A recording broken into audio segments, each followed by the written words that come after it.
Bonsoir mesdames et messieurs, merci de la confiance que vous nous accordez. Kivuna Bisso, c'est maintenant et Kivuna Bisso, je vous rappelle, c'est cette dynamique qui est mise en place pour garder en tout cas la flamme de la République démocratique du Congo, que ce soit dans les parties sous occupation ou la partie sous contrôle du gouvernement de la République.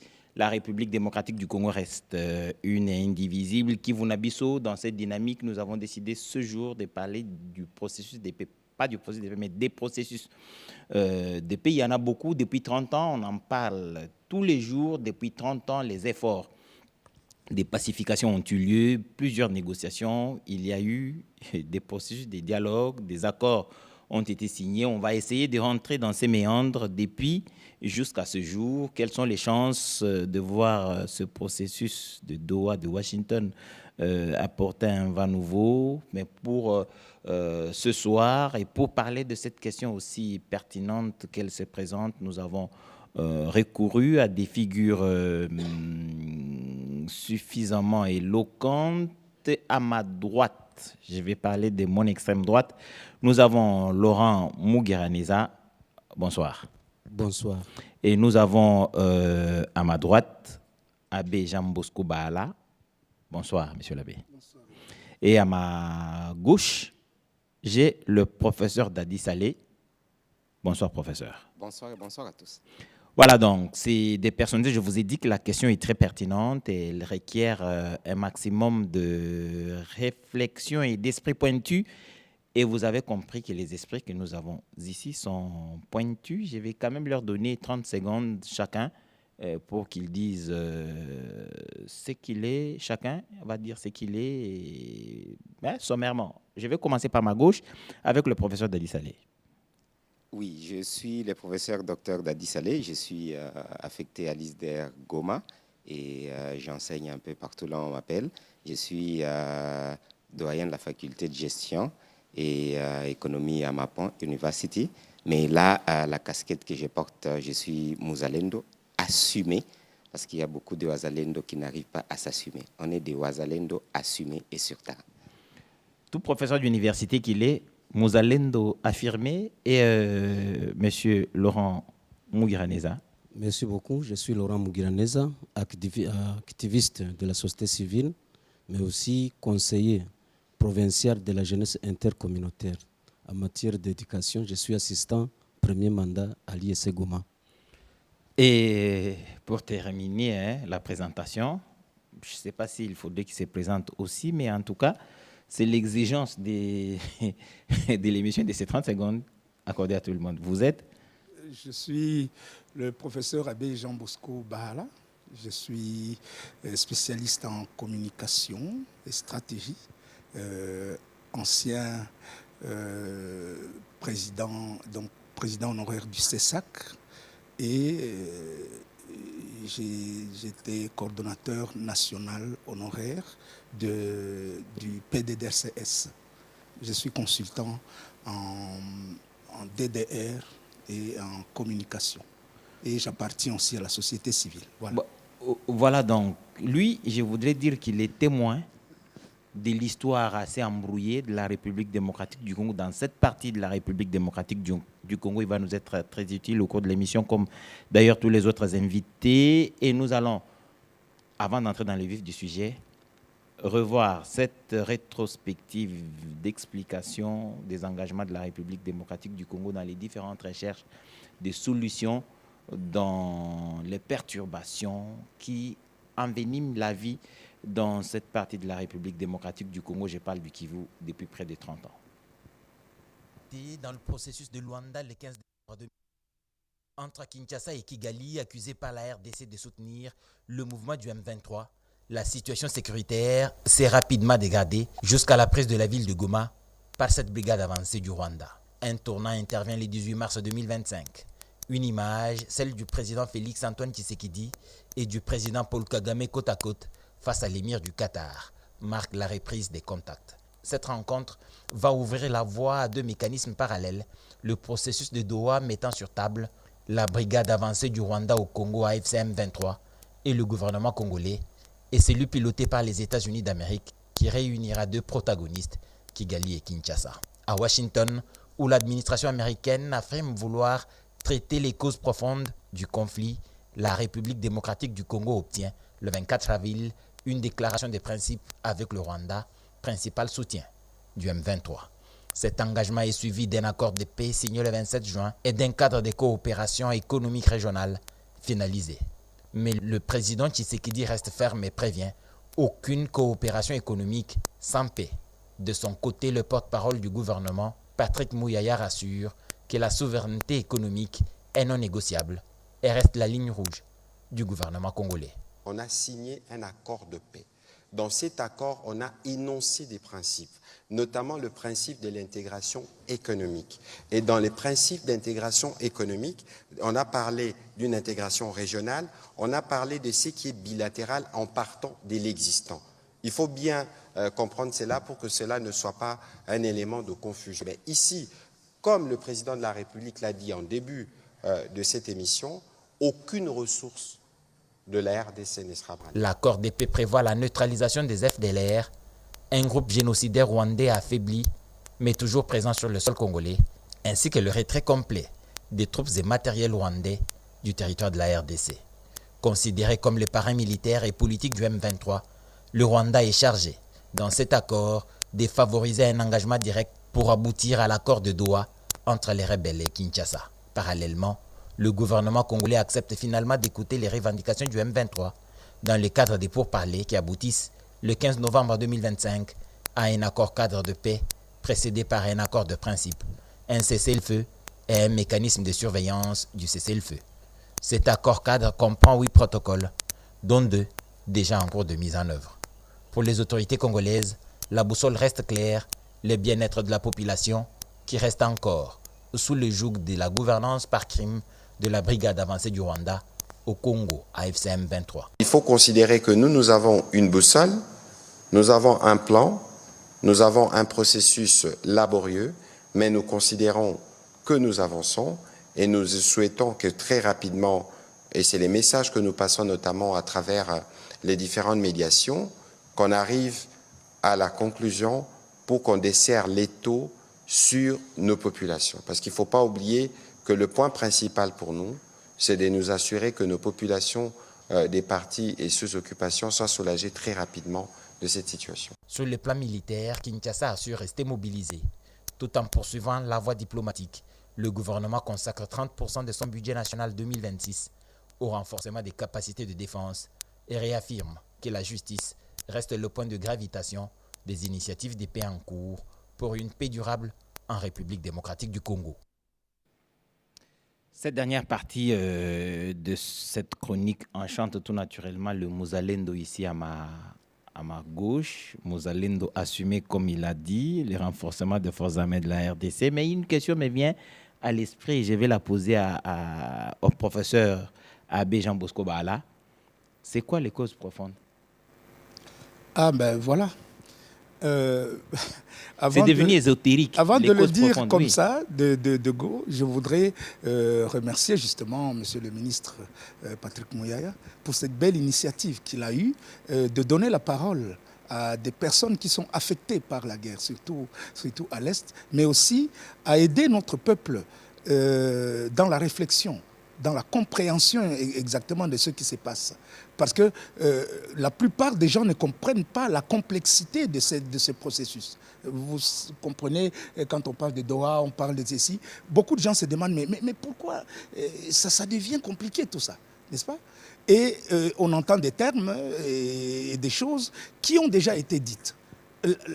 L'affaire est celle-ci, c'est que depuis 30 ans, depuis la catastrophe qui est arrivée au Rwanda, pas par notre fait, mais par leur propre turpitude, parce qu'ils ont commis un génocide. Ouais. Oui, c'était un génocide entre eux, Rwandais. Ouais. Depuis cette catastrophe, les Grands Lacs sont entrés dans le chaos, et ce chaos continue. Et nous aimerions que ça prenne fin maintenant, que ce soit la dernière fois que nous vivons ce que nous sommes en train de vivre. Parce que, j'allais presque dire, j'ai le triste privilège d'avoir participé pratiquement à tous les accords de paix. Depuis Lusaka, nous étions dans le couloir. Et on est monté vers, si je vous cite tous les accords qu'on a déjà faits depuis ce temps là-bas, je peux les citer de mémoire. Parce que depuis Lusaka, nous avons eu... mais il semble que depuis tous ces accords, vous avez oublié les causes profondes. Les causes profondes, mais c'est justement pour ça que je voudrais y arriver. Oui. Je voudrais dire que pendant tous ces accords là-bas, chaque accord que nous faisions semblait résoudre une partie du problème en oubliant la partie importante, en oubliant justement ce pourquoi nous sommes en train de nous battre. Quelles sont ces causes profondes quand on en parle? Lorsque vous entendez ceux qui ont recréé la belligérance maintenant, en 2025, alors qu'ils sont là depuis 30 ans, et lorsque vous les entendez parler, c'est comme si c'est un disque rayé, un disque qui revient toujours. Ils reviennent sur les mêmes paroles, oh, les causes profondes de la guerre. Et de quoi ils parlent lorsqu'ils parlent de causes profondes? Moi, je vais vous dire la cause profonde, mais voilà de quoi ils parlent. Ils disent que les causes profondes, c'est d'abord la question du retour des réfugiés. Ils sont en train de revendiquer leurs terres qu'ils auraient laissées et qui auraient été occupées après eux. Et leurs ressortissants se trouvent en Ouganda, au Rwanda, et au Burundi, en Tanzanie, dans les pays limitrophes et au Congo. Bon, ils doivent rentrer. Oui.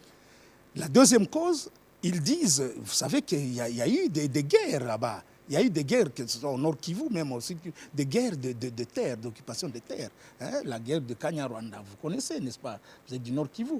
Vous savez très bien qu'il y a eu des affrontements avant même du temps même de Mobutu. Et qu'il y a cette question de l'occupation des terres et l'occupation de la possession de la terre. Mais la troisième cause, c'est que eux ils disent qu'une partie de la population rwandophone est discriminée. Et comme elle est discriminée, et il faut qu'elle ait...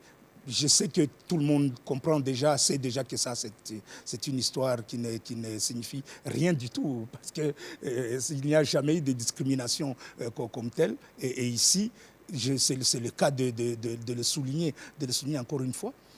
Lorsque vous entendez quelqu'un dire ça, vous savez tout de suite qu'il est en train d'enfourcher un narratif qui vient de l'autre côté du Rwanda.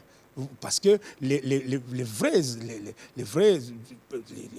populations qui parlent Kinyarwanda, qui sont chez nous, sont là. On vit avec eux. Moi, j'ai grandi au collège avec eux. J'ai des amis parmi les Banyamulenge, parmi les Watusi de Massissi ou de Rutshuru. Mais comment les gens peuvent créer une chose? Nous sommes avec eux dans les institutions. Ils sont ministres, ils sont députés, etc. Bon, cette histoire-là, c'était pour la consommation extérieure. L'idée. Mais la vraie cause, les causes profondes qu'ils disent, ils disent mauvaise gouvernance. Donc ils s'en prennent à la gouvernance du régime à Kinshasa. Oui, du régime. Et donc pour eux, ils se battent pour que la gouvernance vienne. Mais on oublie cette cause qui est sous-jacente. C'est la recherche, justement. Ils sont utilisés pour que le Rwanda et les pays voisins puissent mettre la main sur les dernières réserves de matières premières stratégiques dont regorge notre sol. Et ils participent donc d'une manière ou d'une autre à cette prédation internationale. C'est pour ça que justement... Merci, monsieur l'abbé. Les causes profondes sont donc connues. La question, elle est foncière, essentiellement foncière, et je crois qu'il n'y a pas de tabou là-dessus. Muzalendo a assumé, le professeur Dadi Saleh, on parle de l'accord de Washington, on parle de l'accord de Doha. Est-ce que vous croyez, vous, déjà, à la pacification par ces différents accords? Je pense que la première chose n'est pas de croire ou pas. L'essentiel, c'est de participer pour qu'il y ait effectivement cette pacification et que le Congo puisse recouvrer et retrouver sa souveraineté. Je n'utilise pas la croyance. J'utilise la logique et j'utilise la force pour y arriver. Un point, un trait. Ce qui fait effectivement les gens qui ne font que croire, parfois nous laissent dans un grand trou. Ici, il s'agit, je ne vais pas répéter un peu ce que M. l'abbé Baala vient de dire, mais je pense qu'il y a déjà trop d'accords. Que ce soit des Sun City, que ce soit, c'est une succession. ça va, que ce soit de Doha, que ce soit de Washington, que ce soit même les accords avant. Parce que même la conférence nationale souveraine, là, il s'agissait encore, entre guillemets, des accords. Ça va. Ouais. Donc, on a déjà eu assez d'accords et que moi, je pense, nous avons un sérieux problème d'élite congolaise. Je pense que, tout en félicitant les efforts qui sont en train de se faire, là, je félicite les chefs de l'État parce qu'au fond, c'est clair. Il dit que c'est les Rwandais qui nous attaquent. Il y a les forces spéciales et il y a un complot au niveau international. Il s'agit de cette sorte de rhétorique, mais que les gens n'arrivent pas à intérioriser. Il s'agit du Rwanda, de l'Ouganda et du néocolonialiste qui nous attaquent. Et au fond, comme il avait dit déjà après notre indépendance, ils avaient dit après l'indépendance, sera égal l'indépendance. Mais nous avons eu une élite qui n'a pas pu intérioriser cet aspect, ça, décoder le message. Ce qui fait que nous sommes restés dans le néocolonialisme. Au fond, on est resté dans l'esclavagisme.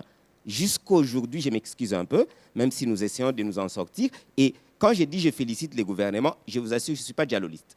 Absolument pas. Le chef de l'État, son langage est clair, mais malheureusement, c'est plus le membre du gouvernement, je m'excuse, où leur langage n'est pas clair.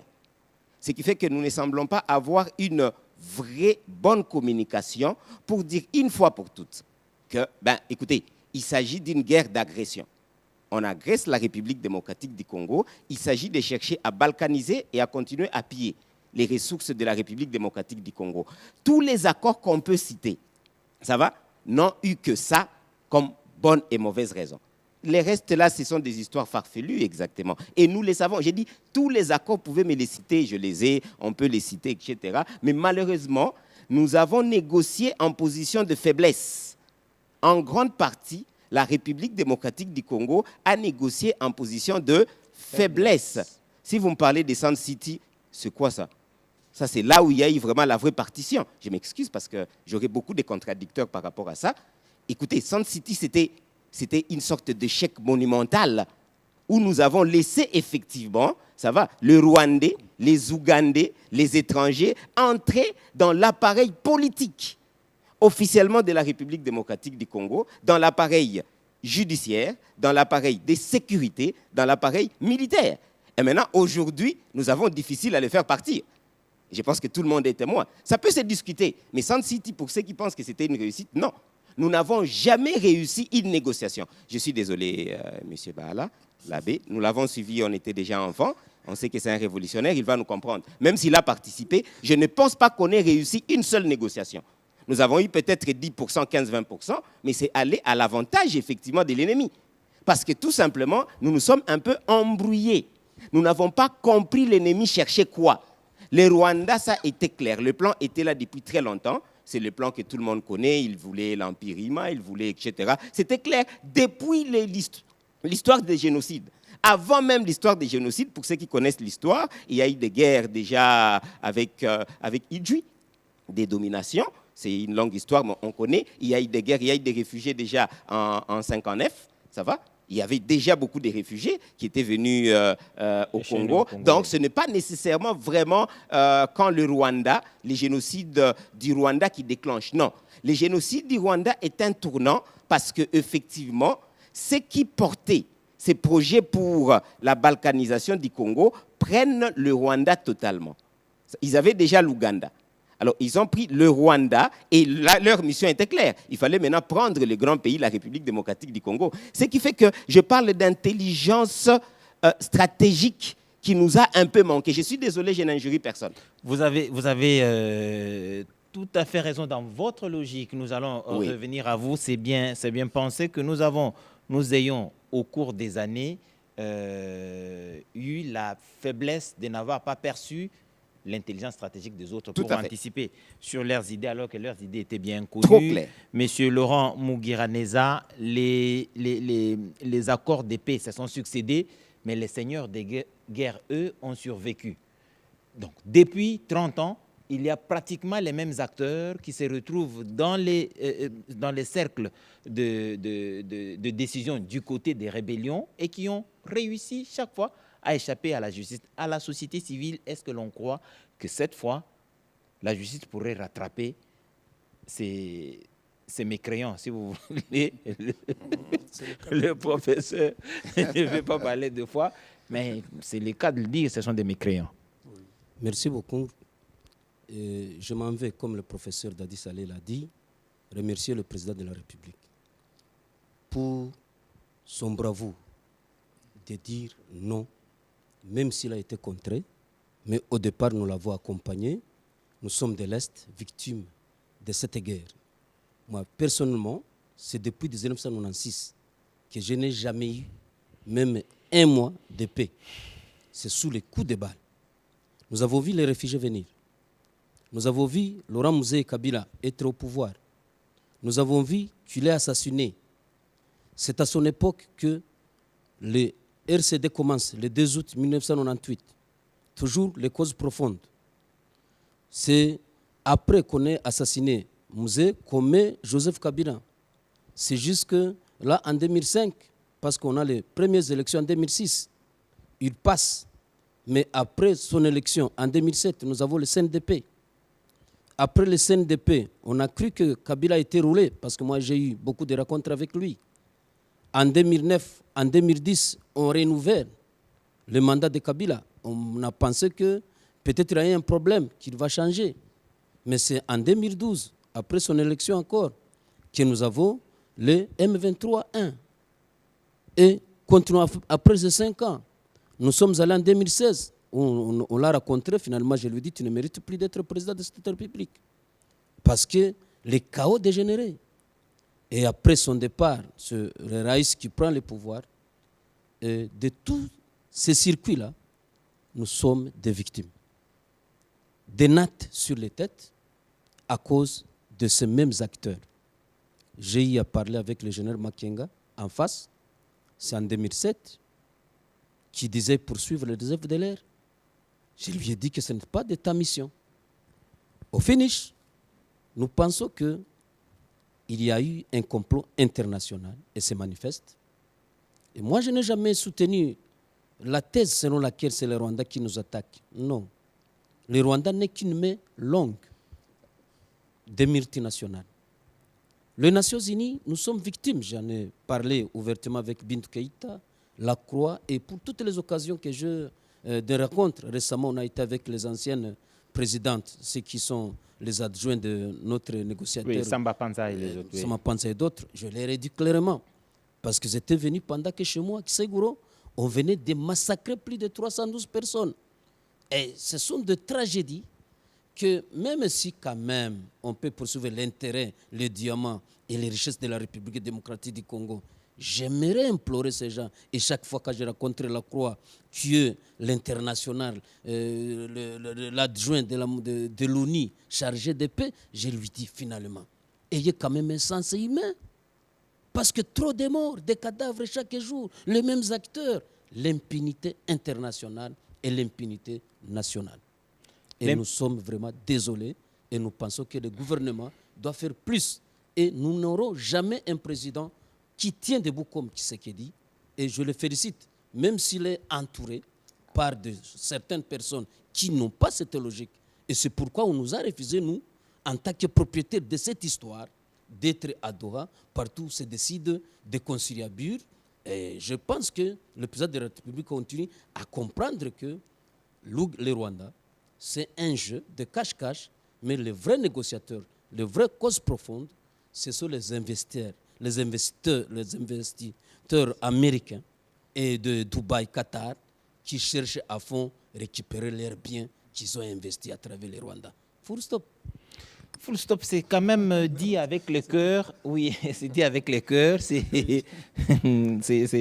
C'est révélateur du sentiment qui anime la population dans le sud Kivu, dans le nord Kivu. C'est une population qui souffre et les accords se multiplient les uns après les autres.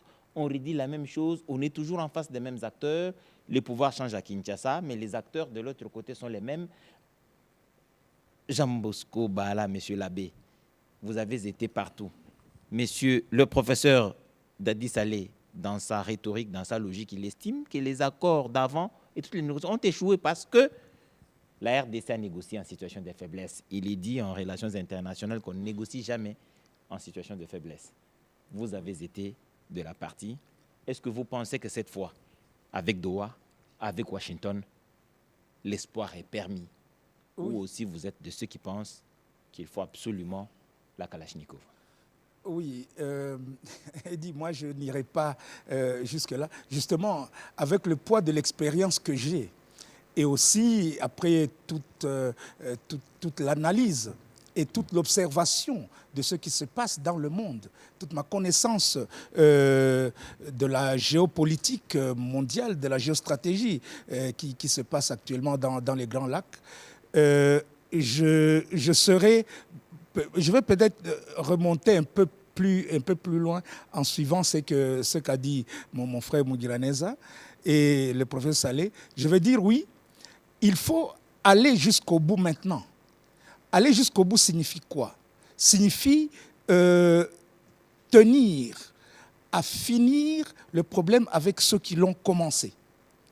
Lorsque nous nous étions rendus compte que nous étions allés négocier ici, nous étions allés négocier là-bas, et que la paix ne revenait pas chez nous, au nord et au sud Kivu par exemple, nous avions convaincu le pouvoir de ce temps là-bas, en 2008, d'organiser une conférence pour la paix au nord et au sud Kivu, parce qu'on disait pourquoi la paix ne revient pas? Pourquoi nous avons accordé des facilités avec ce qu'on a fait en 2005 après Sun City? Pourquoi la paix ne revient pas? Et nous sommes allés à Goma, c'est la fameuse conférence de Goma où j'étais le rapporteur général. Vous vous rappelez? Et c'est moi qui garde encore les archives de cette conférence où nous avons été. Nous avions voulu que nous puissions nous approprier justement les causes de la guerre. Malheureusement, les organisateurs ont oublié d'inviter le Rwanda. Et ils ont oublié un sujet qui aurait dû être mis sur la table en ce moment-là. C'est que nous comprenons ce qui s'est passé. Avec une amie, Madame Descrever, qui était en ce moment-là patronne de GTZ, c'est-à-dire de la coopération allemande à ce moment-là. Nous avons reçu la visite d'un ami qui travaille à Canal+, et Patrick Forestier, et nous lui avons raconté ce qui s'est passé parce que c'est en ce moment-là que les FDLR, les Interam, tout le monde était en train de violer les filles chez nous, de massacrer les gens. Et il a dit, est-ce qu'on ne pourrait pas essayer de comprendre pourquoi tous ces malheurs vous arrivent? Et moi, je lui ai dit, mais c'est à cause de ces minerais qu'on est en train d'exploiter. Voilà, il est venu à mon bureau, je lui ai montré. Regarde les images que nous avons des canyons là et de partout, ce qui est en train de se passer.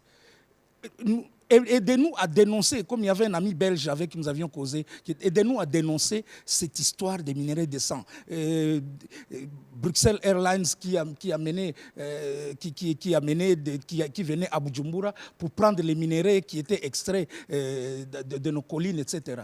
C'est comme ça qu'on avait produit, avant cette histoire, avant cette réunion, on a produit le film Du sang dans mon portable. Le prêtre qui parle là-bas avec beaucoup de véhémence à la cathédrale, c'est moi dans ce film. Et quelle était notre thèse? Il n'y a pas de guerre civile au Congo. Il n'y avait pas en ce moment-là deux tribus qui se battaient. Même quand on parlait des Hema et des Lendu, c'était encore de la manipulation. Et ce sont ces multinationales-là. Et c'est en ce moment-là qu'on avait ce discours non Kunda, non job. C'est que tout le monde essayait de créer sa petite rébellion pour pouvoir mettre la main. Et c'est ça qui continue. C'est pour ça que justement, lorsqu'on est en train de parler de génocostes aujourd'hui, il faut qu'on comprenne d'où ça vient. C'est que la prédation de nos minéraux rares, notre malheur, est-ce que c'était un malheur ou c'était un bonheur? C'est que le Seigneur a mis sur notre sol des matières premières, des matières précieuses dont les économies actuelle mondiale avait besoin. Et donc, pour mettre la main là-dessus, nous étions un peuple à sacrifier. Et ils ont choisi leur proxy.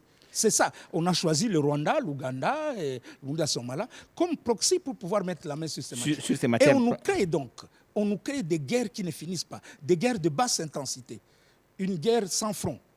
Où se trouve le front pour le moment de notre guerre? Vous ne savez pas. Et c'est pour ça que j'étais un peu interloqué lorsque j'ai appris que nous signions un accord de paix avec le Rwanda, alors que nous n'avons jamais été en confrontation directe avec le Rwanda. Oui, avec le Rwanda. Et le Rwanda n'a jamais accepté d'être en République démocratique du Congo. Oui, monsieur l'abbé. Pour le moment, c'est vrai, nous pouvons accepter, mais disons-le, c'est que là où je voudrais chuter sur ce point, c'est de dire que pour maintenant, nos autorités ont pris la mesure. Le président de la République a pour une fois accepté. Les autres peut-être ne pouvaient pas le faire parce que leur pouvoir venait du Rwanda, n'est-ce pas? Était issu de l'aide. Mais lui, il a été élu démocratiquement. Il a eu le courage d'aller vers ceux qui arment nos agresseurs, oui. N'est-ce pas? Et il est allé leur proposer, leur dire, mais pourquoi vous utilisez un domestique qui vient vous faire du recel au lieu de venir prendre directement chez moi, discuter avec moi. C'est ça peut-être. Et c'est là peut-être que nous arriverons quand nous allons réfléchir. On va réfléchir comment faire en sorte que cet avantage qu'il nous a donné par son courage, que cet avantage puisse rester un avantage pour nous et non plus profiter à ces gens là-bas et à tous ces petits proxys, à ces gens qu'on a ramassés à gauche, à droite et qui ne savent même plus comment gérer le coin qu'ils ont eu par les armes grâce à l'armée étrangère. Ils ne savent plus comment gérer ça. Oui, ils ne savent plus comment gérer ça. Nous allons... Les sujets est vaste et surtout qu'il touche à la vie de la République. Les Bazalendos sur les plateaux sont très motivés, mais je vais demander à la réalisation de nous proposer cet extrait de la ministre des Affaires étrangères qui présente plus ou moins la réflexion plus ou moins claire de ce que ces différents accords obtenus. Ensuite, nous allons poursuivre le débat. Rappeler un peu l'historique et le chemin qui a été parcouru et qui a conduit à la signature de cet engagement. Comme vous le savez tous, le tout a commencé le 25 avril dernier à Washington, D.C., quand nous avions la signature de la déclaration des principes entre la République démocratique du Congo et le Rwanda, étape qui a été justement signée par les deux ministres des Affaires étrangères respectifs, et ensuite qui a été suivie d'une série de négociations et de pourparlers au niveau de nos experts techniques qui ont effectué une série de rencontres à Washington et sous d'autres formats. Et donc le 18 juin, nous avons eu un projet d'accord final qui a été paraphé par nos experts qui étaient à Washington et donc qui traduisait les principes de la déclaration de principes signée le 25 avril, notamment le retrait des forces rwandaises, l'activation du concept d'opération conjointe ou du CONOPS et le retour encadré des déplacés dans les zones affectées. Et enfin, le 27 juin, donc la semaine passée, j'ai signé au nom de la République démocratique du Congo l'accord final avec mon homologue rwandais en présence du secrétaire d'État américain Marco Rubio. À l'issue de cette signature, nous avons été reçus à la Maison-Blanche, je pense que vous voyez les images, par le président Donald Trump qui a salué le courage politique et qui a exigé de manière très explicite aussi le respect de cet accord. Du côté de la RDC, nous nous réjouissons énormément du fait que la résolution 2773, première résolution en plus de 20 ans qui reconnaît explicitement le rôle du Rwanda dans la déstabilisation de la République démocratique du Congo, soit évoquée explicitement dans ce préambule, parce qu'encore une fois, ça nous donne un cadre très clair sur la nature du conflit que cet accord de paix est appelé à résoudre. Je voudrais quand même insister sur le fait que ce chapitre précise que les engagements qui sont pris sont contraignants. Et ça, c'est très important. Autrement dit, ce n'est pas un protocole d'intention. On n'a pas signé pour dire on va essayer de faire un peu et puis si ça ne marche pas, ce ne sera pas la fin du monde. Non, ce sont deux États responsables qui ont pris cet engagement et qui ont aussi pris l'engagement d'une redevabilité pour être responsabilisés en cas de lacune, en cas de manquement dans l'exécution de leurs responsabilités qui leur incombent dans le cadre de cet accord. Et donc ce chapitre rappelle également que l'accord s'inscrit dans le cadre des efforts régionaux et internationaux existants, notamment la résolution 2773, donc encore une fois, on a une référence à cette résolution, et les cadres de la CIRGL, de la SADC et de l'Union africaine. Et donc, ce qui est important, c'est aussi de comprendre que l'accord s'inscrit dans une complémentarité de tous ces instruments qui existent déjà. Il n'est pas là pour dire que la CIRGL ne compte plus, il n'est pas là pour dire que tout ce qui a été fait sous l'égide de l'Union africaine, la SADC ou l'AEAC ne compte plus, mais il vient se greffer à ces efforts et s'inscrit dans une logique de complémentarité et contribue justement à renforcer, à structurer et à contribuer aussi aux efforts communs qui ont déjà été amorcés dans le cadre d'un souci d'une stabilisation durable de la région des Grands Lacs. L'accord prévoit que les groupes armés congolais qui opèrent sur le territoire national doivent être désarmés, démobilisés et cantonnés sans délai. Comme vous le savez tous, nous avons le PDDRCS qui est en fait le cadre prévu par l'État congolais, justement le cadre institutionnel, le programme prévu par l'État congolais pour donner des perspectives aux ex-combattants des groupes armés. Cela comprend, quand on parle de groupes armés, évidemment les groupes actifs dans les zones anciennement ou actuellement sous contrôle du M23, les groupes dits d'autodéfense et tout mouvement prétendant représenter une revendication communautaire par la voie des armes.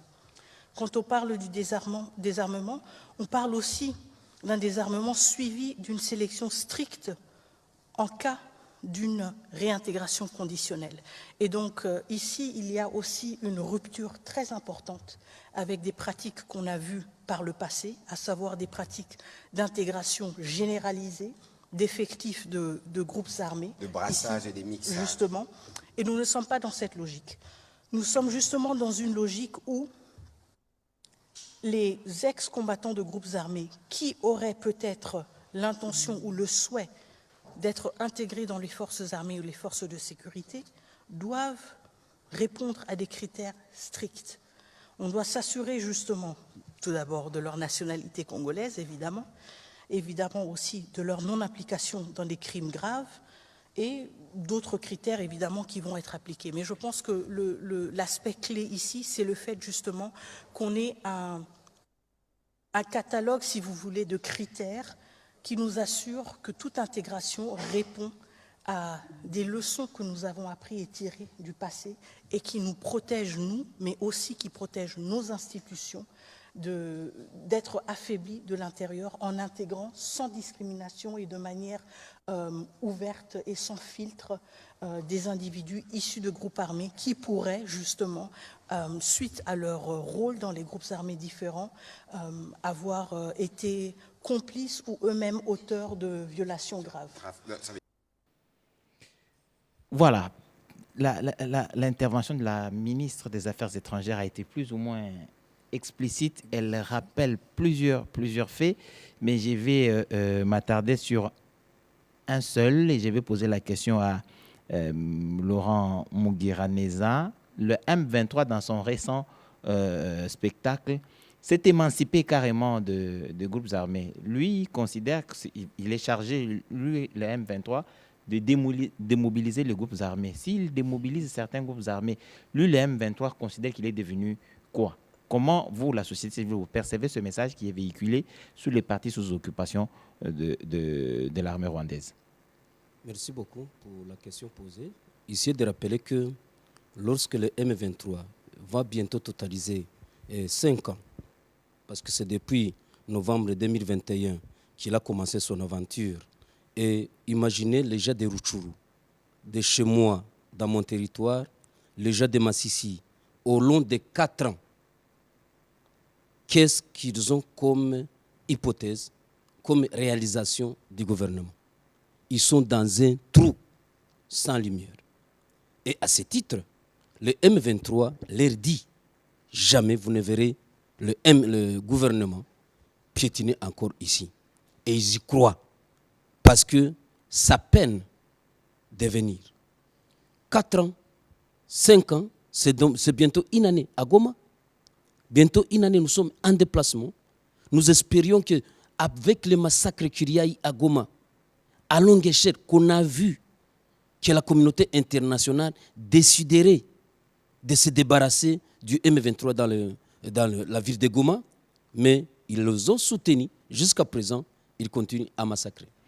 Alors, la population qui est prise en otage pendant 4 ans n'a d'autre pensée que de les croire. Et justement, eux aussi, par la terreur, ils évoluent dans leur imposition. Les fouets, si vous n'acceptez pas, on te tue. Et là, ils ont les monopoles de dire, nous sommes nous qui allons chasser les rebelles et nous sommes partenaires du gouvernement. Et justement, à ce titre, nous sommes en train de dire haut et fort que le président de la République doit croire aux Wazalendo. Merci beaucoup. Croire aux Wazalendo, c'est-à-dire il y a de vrais Wazalendo et de faux Wazalendo. Tout à fait. Et il y a les gens qui sont déterminés à participer au rétablissement de la paix. Tout à fait. Et jusque-là, le M23 se trompe. Nous avons déjà une loi qui nous protège et qui protégeait les Ouazalendo, c'est la loi sur la réserve armée, chapeautée par le général Padiri, secondée par le général Mayanga. Ils ignorent que ces gens, ils ont déjà un recensement biométrique et ils travaillent sous la bénédiction de l'État. Et bientôt là, une fois qu'ils finissent la guerre, ce sera le moment de les structurer pour qu'ils soient comme vraiment la réserve armée, telle que les autodéfenses qu'on nous amène du Rwanda. Lorsqu'ils perdent les gens sur terrain, ils ont fait appel aux retraités pour venir aider. Et nous avons notre loi. Jamais nos Ouazalendo ne sont pas un groupe armé. Et nous savons que c'est par l'injustice nationale et internationale que les M23 continuent à hausser le ton. Voilà, c'est très bien dit. Le représentant de Bazalendo, il est lui sur ce plateau, professeur d'université de son État, il est Mouzalendo assumé. Ma question est celle de savoir, vous êtes professeur en économie, est-ce que vous pensez que la dimension économique introduite dans les accords peut être un déclic pour que nous ayons plus ou moins cette paix, mais de façon durable? Oui, bien sûr que tout est possible, mais j'aimerais prendre la question d'abord globalement, parce que oui, je suis Mouzalendo et j'ai comme principe et philosophie Kujitegemea, Tomilukela, Tusosangemosi, Tuji Kebela. Au fond, c'est cette philosophie qui fait en sorte que, avec effectivement, comme mon ami vient de le dire, l'article 63 de la Constitution, ça a permis au président pour une première fois, ça va, Félix Tshisekedi, de mettre la rade sur pied. Donc c'est par rapport à la Constitution et à la volonté effectivement du président de la République. Et exactement, c'est vrai que je ne vais pas décevoir quelqu'un, mais il y a tout un schéma pour que nous puissions arriver à concrétiser les efforts de la RAD et passer dans le processus. Mais pour l'instant, nous les Ouazalendo, nous nous battons sur terrain. Et nous sommes félicités par le chef de l'État, tout le monde le sait et le voit. Mais le vrai problème que nous avons, c'est que dans le gouvernement, et je n'ai pas peur de le dire, il y a beaucoup de gens qui viennent de 1+4. J'expliquerai c'est quoi. Qui viennent de 1+4, qui eux ne sont pas les Ouazalendo et qui sont contre les Ouazalendo. Alors, ils créent même des faux Ouazalendo. Le Rwanda crée des faux Ouazalendo. Il y a toutes les preuves, nous les avons. Il y a des faux Ouazalendo et malheureusement, certains acteurs politiques de 1+4 qui sont encore des complices parce qu'ils ont été constitués par cette force-là, ça va du Rwanda, Ouganda, néocolonial, qui sont malheureusement encore là et qui malheureusement continuent un peu à conseiller les chefs de l'État. Il y a une confusion. Nous avons fait des propositions claires au chef d'état-major, par écrit. Nous avons fait des propositions claires au ministère de la Défense pour dire qu'il y a trop de désordre sur terrain. C'est encore il y a quelques jours où on entend à Ouvira, c'est les Ouazalendo qui se battent avec le FARDC, par-ci, par-là. Donc on comprend qu'il y a une mauvaise volonté pour la réorganisation des Ouazalendo et avec effectivement l'armée. Je le précise, je m'assume. Il y a des gens qui ne veulent pas qu'il y ait une bonne collaboration entre le FARDC et les Ouazalendo. Nous n'avons qu'une seule armée, c'est le FARDC. Les Ouazalendo, c'est sous l'article 63 de la Constitution où tout Congolais a le devoir sacré de défendre sa nation, et nous y sommes. Donc, c'est-à-dire que pour nous, toute la République démocratique du Congo devait être composée de Ouazalendo. Mais apparemment, jusque-là, ce n'est pas le cas. Le contraire de Ouazalendo, ce sont les Ouassaliti. Les Ouassaliti, c'est-à-dire des traîtres. Et heureusement, on commence à en arrêter beaucoup. Je pense que vous le savez mieux que moi. Mais il nous faut un mouvement plus large que ça. Nous aimerions, nous les Ouazalendo, que ce que vous venez de dire, ce n'est pas ça le vrai problème. Le vrai problème, c'est que nous avons l'article 86 de la Constitution. On a déjà utilisé l'article 85, ça va, avec l'état des sièges, etc., l'état à Goma, etc. Mais c'est insuffisant. On a l'article 86 de la Constitution qui dit effectivement qu'on peut déclarer la guerre. Et on me pose souvent la question, quand j'ai dit ça, ça veut dire quoi? Écoutez, tout le rapport de l'ANER, tous les rapports des Nations Unies, les rapports de la société civile, nous les Ouazalendo, il y a des milliers de rapports. Nous démontrons qu'à vrai dire, le 1.23, l'AFC n'existe pas, dans le vrai sens du mot. Parce que je vous ai parlé de philosophie. Tant que les Congolais, nous ne comprenons pas qu'on doit changer de philosophie par rapport à cette question, on reste dans les à peu près. La philosophie où les M23 n'existent pas. Ce sont des supplétifs, effectivement, comme le président et les ministres Mouyaya les répètent. Mais on ne les sent pas dans les actions. Si, effectivement, le M23 n'existe pas, il n'existe que les Rwandais et les néocolonialistes, effectivement, qui dirigent les Rwandais. Donc, on doit s'attaquer à cela directement. Donc, on doit se battre contre le Rwanda. Ce qui n'est pas le cas officiellement jusqu'à aujourd'hui. Je pense que les professeurs... Oui, ça c'est vrai, ce n'est pas, pas encore le cas. cas. C'est qui est une erreur. Vous comprenez pourquoi c'est une erreur? C'est une erreur parce qu'effectivement, nous ne prenons pas les taureaux par les cornes. Moi, j'ai suggéré ceci. J'ai suggéré que nous puissions avoir un budget de guerre, vous en avez parlé. Nous puissions avoir effectivement une loi financière de guerre, que nous puissions avoir une économie de guerre, parce que vous pouvez en avoir. Non, malheureusement, cher professeur, nous avons une loi de programmation militaire. On a eu une augmentation du budget de la défense. Je suis spécialiste, donc croyez-moi. La défense ne signifie pas la guerre, s'il vous plaît. Ouais. Et je vous dis, croyez-moi, on a tout le temps encore pour venir expliquer, mais ben, les gens ne veulent pas nous écouter. Vous voulez écouter seulement les Blancs, parce que vous pensez que c'est eux les experts. La défense, ce n'est pas la guerre. Vous me comprenez? La guerre est conjoncturelle théoriquement. Ça va? La guerre est conjoncturelle. Et qu'effectivement, si nous n'avons pas un budget de guerre, une loi financière de guerre, c'est-à-dire effectivement que nous ne nous battons pas. Parce que la guerre coûte très cher.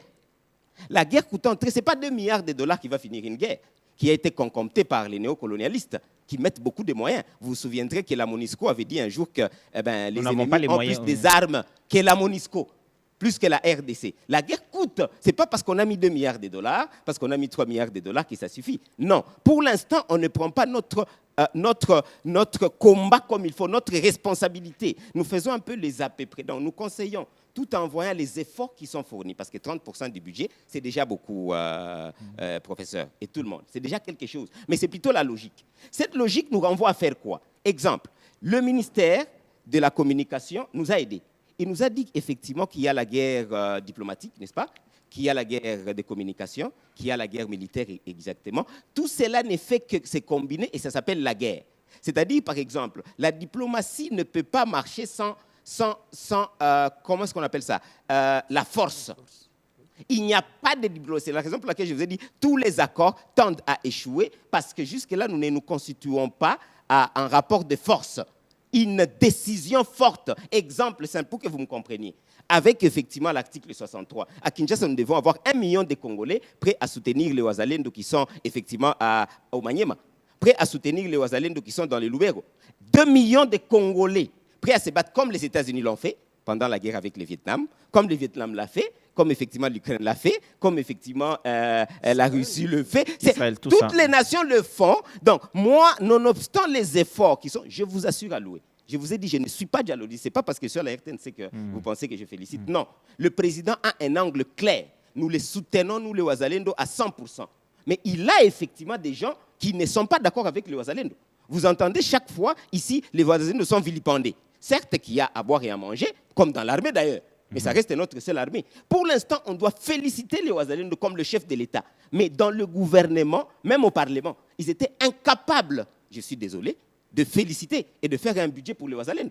Jusqu'à preuve du contraire. Oui, professeur. Ça, c'est... Comme je dis, vous êtes Mouzalendo assumé. 100%. Vous assumez vos propos. Nous allons d'abord prendre, avant de revenir à M. Labbé, nous allons prendre d'abord le ministre Mouyaya qui présente une réflexion très claire sur la question des processus actuels Doha, Washington. Il explique plus ou moins, nous allons le suivre. Une opinion estime que l'émir du Qatar est passé plutôt pour pousser les autorités congolaises à conclure des accords avec le M23.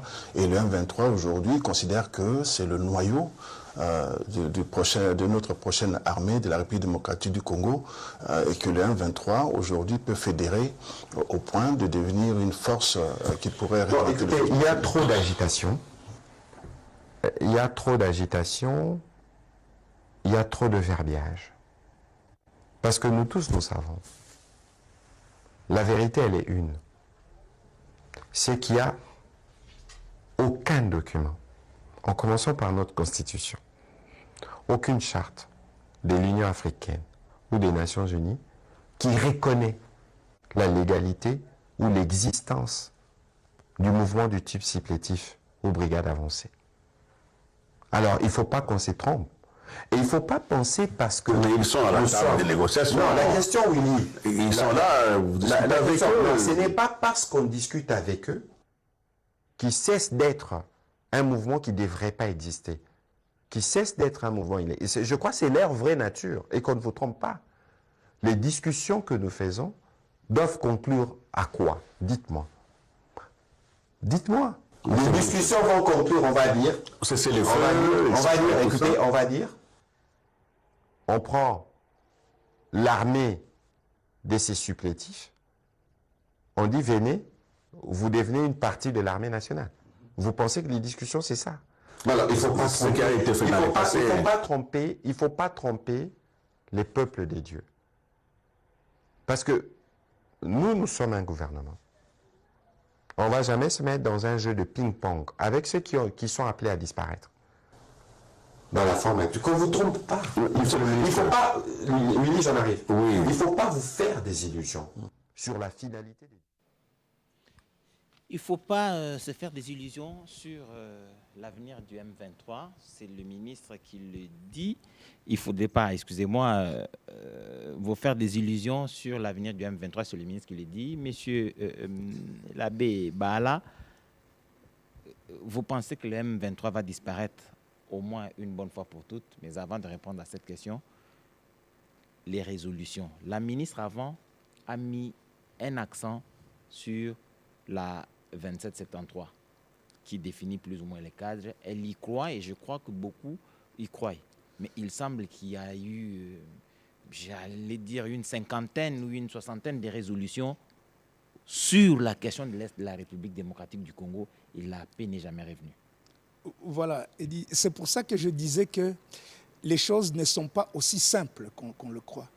Et qu'il faudrait que nous puissions aller en profondeur et savoir aussi, avoir la mémoire de ce qui s'est passé. Notre pays a connu donc des étapes qui ont mis en danger même son existence.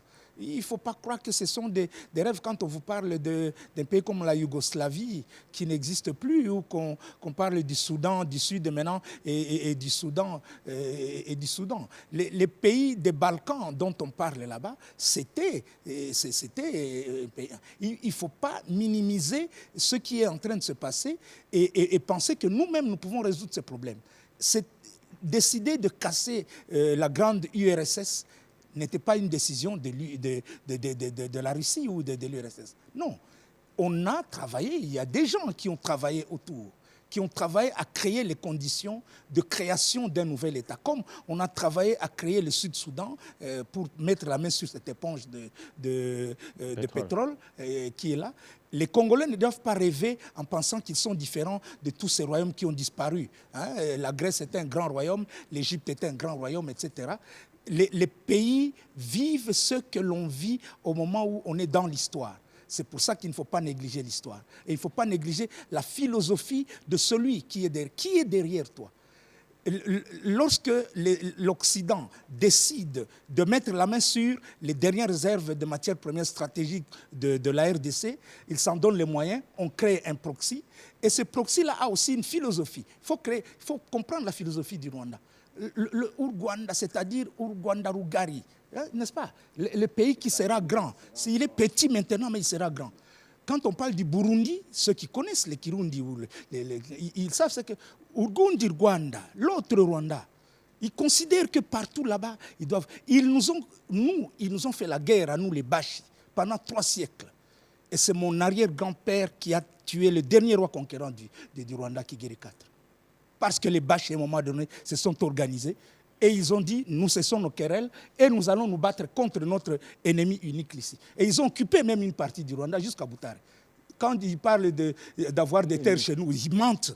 Mais il y a même le clergé rwandais qui distille ce genre de discours. Oui, mais ça, bon, on connaît la propagande. Mais il faut connaître leur philosophie. C'est qu'eux, par exemple, sont en train d'essayer de survivre. Voilà, je voulais que vous ayez ça en tête. Lorsque nous nous battons contre un adversaire, il faut le connaître, il faut savoir ce qu'il veut. Lui, il veut la terre. Il l'a dit au Bénin. Lui, il veut survivre. C'est un pays qui ne peut pas vivre sans la prédation au Congo. Nous devons nous organiser pour aller à l'encontre de ce qu'ils sont en train d'organiser là. Nous nous sommes organisés dans les temps. Lorsqu'ils sont venus la première fois ici dernièrement, à l'agression qu'ils nous ont faite, nous avons résisté contre eux. Nous avons levé nos jeunes gens. La population, nos BAMI, nos chefs coutumiers se sont mis devant les troupes pour combattre et le RCD et le Rwanda. Nous sommes allés rencontré ceux qui étaient leurs sponsors. Nous avons fait des voyages du lobbying en Europe, en Amérique, au Canada, partout, pour aller raconter. On a eu Sun City. Maintenant, voilà. Depuis lors, lorsque vous avez votre adversaire, ou bien vous pouvez le terrasser directement et le battre, ou bien vous vous donnez le temps de savoir ce qu'il veut et vous êtes de gagner. Nous avons amené notre affaire aux Nations Unies. Voyez ce livre ici, par exemple, hein, auquel nous avions participé, qui a été dirigé par notre ami le professeur Jean Migabo Kalere. Textes fondamentaux sur les processus de paix en République démocratique du Congo. Eh bien, dans ce livre, on fait le sommaire de toutes les résolutions que nous avons déjà eues depuis que le problème a commencé, donc depuis 1999. Nous sommes aujourd'hui à la 62e résolution. La 2773. Oui, 62e résolution des Nations Unies. Et nous sommes au 15e accord, celui que nous allons signer bientôt là, à Washington et Doha. Nous sommes au 15e accord parce que nous avons été ils nous ont mis dans toutes les situations difficiles et dangereuses. Et chaque accord que nous faisions portait sa spécificité selon le problème qu'il posait, n'est-ce pas? On est allé à l'accord de Sun City, l'accord, si je peux l'appeler comme ça, mais il était précédé à l'accord de Lusaka, n'est-ce pas? Et là, on était dans une situation d'occupation. Il fallait qu'il y ait un facilitateur. On a pris le facilitateur, le président, l'ancien président Massiré. Et puis, on l'a récusé. Et puis, après la mort de Laurent Désiré Kabila, on est revenu à Massiré. Nous sommes allés à Addis Abeba, à Sun City, à Bruxelles, à Libreville. Les gens oublient les autres accords là-bas. Nous sommes allés à Entebbe. Oui, pour que le Rwanda se retire. Et pour qu'il retire l'accord de Ngourdoto, qui concernait justement les Interahamwe. Ce sont des accords que les gens ne connaissent pas. Il ne s'est jamais retiré. Nous allons revenir à vous. Il ne s'est jamais retiré. Oui. Mais alors, bon, maintenant, je vais terminer par ceci. C'était par le mot que vous avez prononcé, que vous avez souligné de ce que dit M. le ministre. Il a dit ceci. Il a dit, nous sommes maintenant dans une approche globale. Cette approche globale doit tenir compte de 3 paramètres. Le paramètre international. Est-ce que maintenant, nous avons convaincu ceux qui sponsorisent généralement le Rwanda et les autres agresseurs? Est-ce que nous avons convaincu qu'il vaut mieux traiter avec nous que traiter avec eux? J'allais dire oui, parce que j'ai vu le président Trump jubiler en disant « Je viens de mettre fin à une guerre qui dure depuis 30 ans avec des machettes. » Là, il s'est trompé un peu, peut-être n'a pas été bien informé. Nous n'avons jamais fait des machettes avec le Rwanda, n'est-ce pas? Alors, mais il est convaincu qu'il a mis fin à une guerre. De quelle manière nous le convainquons ou nous convainquons son administration de peser sur les décisions qui vont être prises dans les différents pourparlers que nous faisons? Nous avions été faire du lobbying jusque chez le président Obama. Et il a appelé M. Kagame, tu retires tes troupes. Et c'est comme ça qu'on a pu gagner la guerre de Tchanzu là-bas en 2012. Nous avons mis la guerre au niveau régional. Voilà le deuxième volet. Est-ce que nous pouvons signer un accord économique, de coopération économique avec le Rwanda, en oubliant que tous les pays qui nous entourent, East African Community, SADC, etc., ils ont tous les yeux sur nous. Vous vous rappelez ce que la dame qu'on vient de réélire là-bas, Madame Soumia. Oui, Soumia.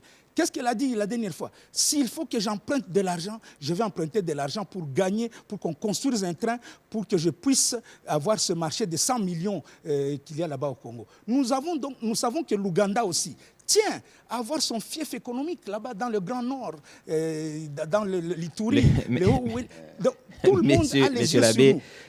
L'État nous impartit, oui. Nous devons tenir de ce paramètre international, de ce paramètre régional, mais aussi du paramètre interne. Est-ce que nous sommes suffisamment mobilisés pour que cette fois-ci, s'il y a un effort de guerre à faire, que cette fois-ci, nous n'ayons pas nos tares avec du désordre dans la chaîne de commandement, avec des ordres dans ça, on doit le dire. Nous avons nos propres faiblesses. Il faut faire en sorte que nous n'ayons pas ces faiblesses. On doit tout réorganiser en sorte que, même eux, les Wazalendo dont nous parlons, qu'ils se sentent sécurisés, même juridiquement. Parce qu'en principe, ils ne peuvent être vraiment appelés réservistes que s'ils sont déjà désarmés. Et s'ils sont alors, qui va les désarmer? Comment cela va se faire? Tout ça va être... Et ça, ce n'est pas le M23 qui va les désarmer. Ça ne sera pas le M23, ce sera le gouvernement de la République. Oui, bien sûr. Merci beaucoup, monsieur Bahala, pour ces détails. En tout cas, il faut trouver des réponses au niveau international, au niveau régional et au niveau interne. Nous allons donc terminer. Laurent Mugiraneza, ma question, elle sera peut-être la dernière pour, en tout cas, cette émission. Est-ce que vous voyez le Rwanda prendre des sols en RDC? Est-ce que vous avez des sols de terre à donner à des occupants rwandais? Merci beaucoup pour la question posée. Je pense que vous êtes allé très loin. Et c'est pourquoi la politique du Rwanda, c'est tuer d'abord l'administration coutumière. Tout celui qui connaît l'histoire des occupants, premiers occupants, il est appelé à disparaître. C'est pourquoi l'installation des faux BAMI, pour que les archives soient changées. Nous pouvons aller avec vous au musée national. Beaucoup de cartes à l'entrée de l'AFDN sont disparues. Tout à fait. Je vous dis que nous avons vécu avec les Tutsis. Et nous avons des Tutsis. Parce que moi, je suis conseiller provincial de la jeunesse intercommunautaire. Parmi ces communautés du Nord Kivu, il y a des Tutsis. Je passe en félicitant certains Banyamulenge qui commencent à dire non aux idéaux de Moïse Nyarugabo, dire que c'est lorsqu'il est en chômage qu'il monte au créneau. J'en profite pour vous dire que nous n'avons pas mal vécu avec les Rwandais. C'était le complot international, surtout avec la phrase du général, ce soit le colonel Hansens, Belge, qui voilà la brutalité des Congolais pour chasser les Belges. Il a dit, en fait, quelque sorte, c'est comme nous vivons une punition de la Belgique. Je voudrais finir pour vous dire que nous n'avons pas de terre à donner. Chacun a son parent, son grand-père, son arrière-grand-père et sa colline. Et sa colline, parce que ça l'homme, excusez, nous sommes définis par notre propre colline. Voilà. Et je vous dis une chose, lorsque les Rwandais, je pense que les Belges ont fait la transplantation, parce qu'à un moment donné, c'était Congo-Belge. Et les Rwandais n'existaient pas. Oui. Aujourd'hui, nous avons un conseil à donner. Le président de la République a bien dit, nous n'avons pas de problème avec les Rwandais. Nous avons le problème avec l'élite qui dirige mal les Rwandais.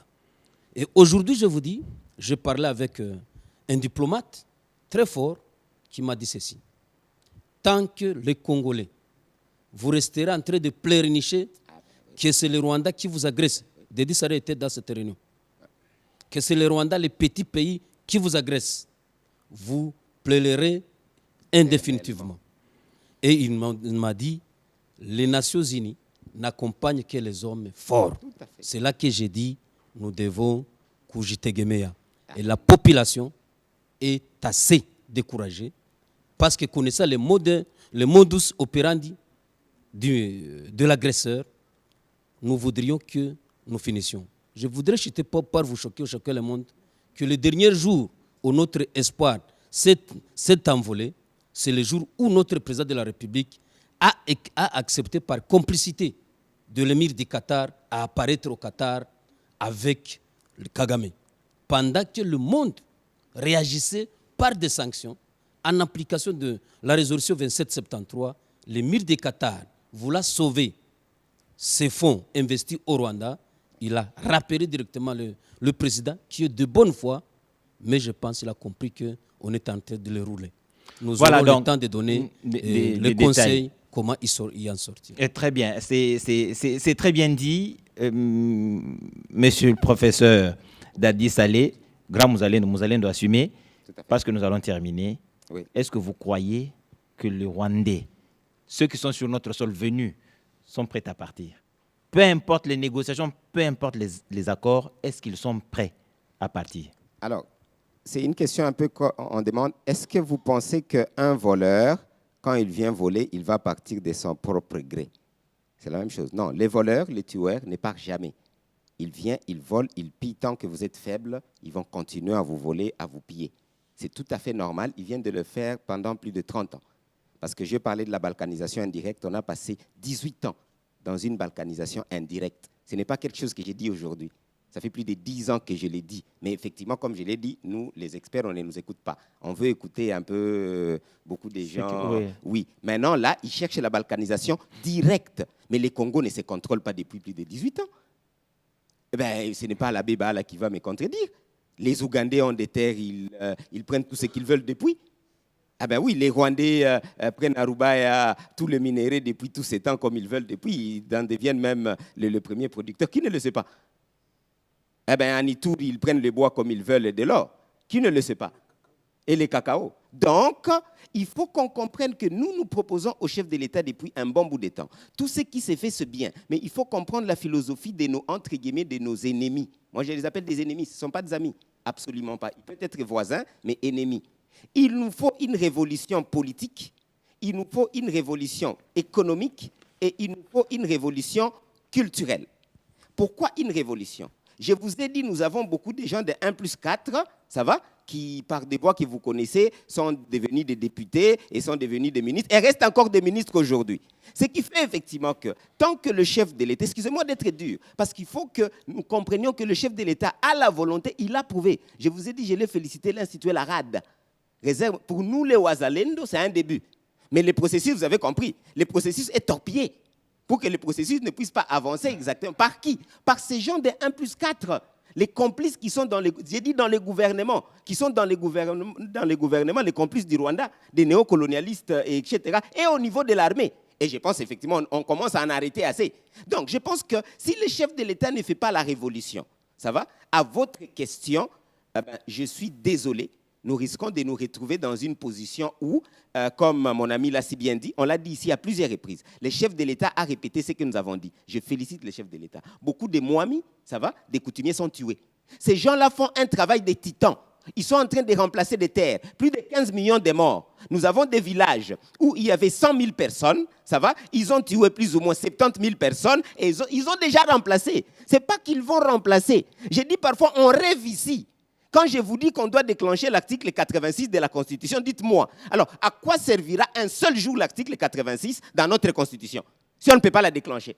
Merci, professeur Salé, pour ce message. Je crois qu'il est entendu. Nous allons terminer, mais comme d'habitude dans cette émission, nous avons déjà eu à parler de cette question de terre et comment, de façon rampante, l'occupant est en train de décimer les populations et d'effacer la mémoire collective. Exactement.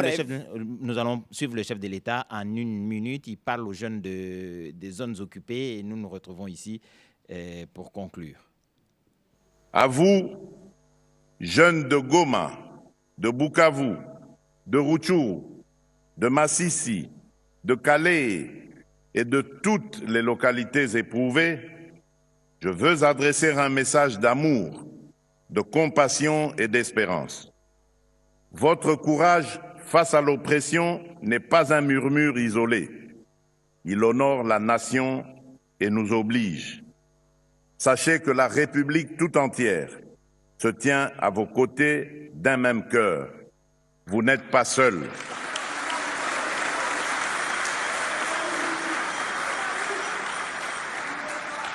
Le prix de la résistance que vous payez est la sève d'un Congo nouveau. Garant de la nation, j'ai pris l'engagement personnel d'œuvrer sans relâche pour abréger vos souffrances, rétablir la paix et la sécurité et hâter le retour à la vie normale sur l'ensemble du territoire national.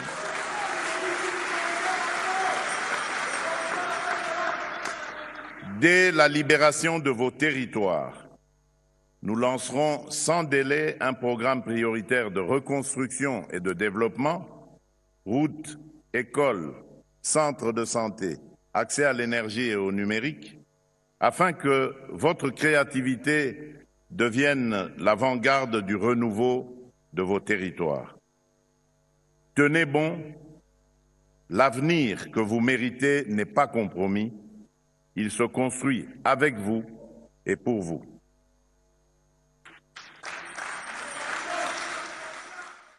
Alors, il faut recentrer les esprits. Nous avons parlé des accords, il y a à Doha, il y a à Washington, mais il y a eu beaucoup plus d'accords auparavant. Nous allons conclure. Je vais vous donner à chacun 1 minute, mais qu'est-ce que vous allez dire? Qu'est-ce que la population retient de ces accords? Je vous prie d'être plus ou moins succinct, mais percutant pour que la population retienne quelque chose. Nous allons commencer par Laurent Mugiraneza. Merci beaucoup. La population n'attend qu'une chose, la paix. La population attend une chose de ces négociations, qu'il n'y ait pas une prime pour l'agresseur et pour les tueurs de chaque jour et de tout le temps. La population attend une réorganisation de la classe politique, renouveler la classe politique. C'est-à-dire qu'il y ait fixation d'un nombre de mandats pour un député. Ils ne sont pas des députés éternels. 2 mandats suffisent. Il faut qu'on donne à la classe politique de la République démocratique du Congo des ministres capables. Il faut rajeunir aussi l'esprit du gouvernement. Et enfin, je veux proposer qu'il y ait je suis en train de travailler sur un projet à soumettre au président de la République et au gouvernement sur la retraite des forces armées. Parce que pour se débarrasser de ces traîtres qui sont dans l'armée ou dans le gouvernement et même dans la population, dans l'administration, nous devons chercher un mécanisme qui ne va pas nous nuire, non seulement emprisonner, mais le mettre en retraite anticipée. Merci. C'est parfait et nous allons... non, je prends Abbé Bala, comme ça nous allons terminer avec le Muzalendo. Oui. Qu'est-ce que la population doit retenir? La population doit d'abord retenir ceci. Nous sommes là maintenant en face de la dernière occasion qui nous est donnée de mettre fin à ces 30 ans d'agression et qui ne disait pas son nom avec beaucoup d'hypocrisie. Tous ces accords qu'on a signés, on les signait avec des comparses, avec des proxys, etc. Maintenant, aujourd'hui, le président de la République est allé vers ceux qui peuvent résoudre le problème. Et nous avons amené sur la table ce que nous avons chez nous, nos richesses. Nous attendons une aide pour notre sécurité. L'argent n'aime pas le désordre. Vous avez vu que l'émir du Qatar a passé une nuit là-bas. De l'autre côté, il est allé visiter des vaches. Ici, chez nous, il s'est assis en costume et cravate pour signer des accords pour 21 milliards de dollars. Je vois des gens qui rigolent sur Internet. Oh, voilà, là-bas, il a montré qu'il était... Mais vous allez visiter des vaches, il y en a partout. Mais vous ne donnez pas tous les jours 21 milliards de votre argent, qui sont de votre caisse à quelqu'un. On a signé, il y a eu 6 protocoles. On a vu défiler nos ministres là-bas. Ça signifie que ça devient du concret. Nous aimons le concret. La population doit savoir que maintenant, on a du concret. Nous sommes en train d'aller. Mais en attendant, il faut que le gouvernement sache que les autres ont utilisé la politique de fight and talk, talk and fight. Ils se battent, ils négocient. Les grands accords ne se font pas en un jour. Et donc, aujourd'hui, il faut que la souffrance de la population puisse cesser. Vous avez vu... Hier, ce soir, on était encore en train de me dire qu'on a tué des gens à Katana, c'est au sud Kivu là-bas. J'ai dirigé cette paroisse pendant 6 ans. Et tout le monde, je connais tous ceux qui ont été victimes, mais je voudrais d'ailleurs leur rendre hommage et leur dire courage à tous ceux qui sont là-bas et condoléances aux familles éprouvées. Mais il faut que ces massacres cessent. Il faut que ces massacres cessent. Oui. Muzalendo. J'aimerais que la population puisse comprendre que tous les accords qui peuvent être signés ne nous interdisent pas de nous constituer en rapport de force.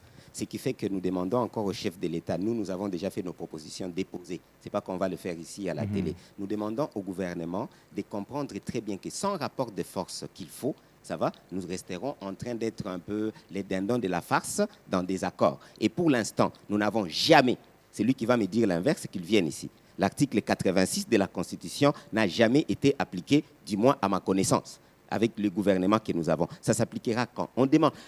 Appliquer l'article 86 ne signifie pas qu'on est des 20 ans en guerre, s'il vous plaît. Pour l'instant, je demande qu'on puisse avoir une loi financière de guerre une loi budgétaire de guerre pour que tout le ministre puisse se tourner en faisant un rapport, même le ministre des Transports, de l'Agriculture. Comment est-ce que les Ouazalendo vont manger? Comment est-ce que le militaire vont manger? C'est ça la priorité des prix. Il n'y a rien qui ne puisse être prioritaire que ça. Même pas les 145 territoires qu'on respecte beaucoup. Ah, parce qu'effectivement, les actifs des 145 territoires des Rutshuru sont où? Dans des mains de qui maintenant? Les actifs des 145 territoires, parce que je l'ai dit à plusieurs reprises, vers effectivement Massissi, sont dans des mains de qui? Ce sont dans les mains effectivement des Rwandais pour l'instant. Donc, s'il vous plaît, changeons la philosophie. On demande au gouvernement et au président de la République, on doit améliorer que le président de la République soit le chef des Ouazalendo. Que ce soit dans le gouvernement qui va négliger les Ouazalendo, que le chef de l'État puisse le mettre à côté. Parce qu'effectivement, c'est une chose, une aberration. On voit les membres du gouvernement qui négligent les Ouazalendo et qui ne respectent pas la parole du chef de l'État. Merci beaucoup, Mouzalendo assumé, professeur d'université de surcroît, qui a été avec nous sur ces plateaux. Merci à Laurent Mugiraneza pour ses interventions musculées, percutantes, et merci à monsieur l'abbé Baala pour ses interventions pleines de sagesse. Vous avez compris qu'il a été, de toute l'histoire des négociations, il a été présent et il a une idée de sagesse à ajouter. En tout cas, il ne nous reste plus qu'à vous dire merci. Kivu Bisso, c'est aussi ça. La passion de la République, la volonté de changer rapidement, c'est ce qui nous anime, et surtout de garder la flamme de la République dans les zones sous occupation, surtout leur dire que la paix, c'est pour bientôt. Merci de nous avoir suivis et bonne suite des programmes sur la télévision nationale, mais aussi sur nos différentes plateformes. Kivu Bisso, c'est cette dynamique. Merci.